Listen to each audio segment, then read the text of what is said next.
আমি বিএনপির acting chairman জনাব তারেক রহমানের কাছে একটা অনুরোধ করতে চাই, শুধুমাত্র এই জুলাই গণ অভ্যুত্থান না, বরং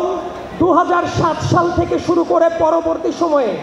দল মত নির্বিশেষে যারা গুমের শিকার হয়েছে, যারা খুনের শিকার হয়েছে, যারা নিপীড়নের শিকার হয়েছে, তাদের প্রত্যেকের জন্য, তাদের পর যারা নিপীড়ন চালিয়েছে তাদের ন্যায় বিচার নিশ্চিত করার জন্য এই যে একটা গুরু দায়িত্ব, এই দায়িত্বটা আমার মনে হয় সার্বজনীনভাবে সামনে তদারকি করার দরকার আছে। এবং আমি আমার ব্যক্তিগত অনুভূতি দিয়ে একটা ব্যাপার উপলব্ধি করি, বিএনপি যতবারই দেশের হাল ধরার মতো ক্ষমতায় আসতে হয়েছে, তার আগে দেশটা ধ্বংসস্তূপে পরিণত হয়ে গেছে। যেমন 75 পরবর্তী সময়ের কথা যদি বলি, 72 থেকে শুরু করে 75 সাল পর্যন্ত দেশের দুর্ভিক্ষ, দেশের গণতন্ত্রহীনতা, দেশের প্রত্যেকটা জায়গায় ব্যবসা বাণিজ্য থেকে শুরু করে যে মন্দা অবস্থা ছিল,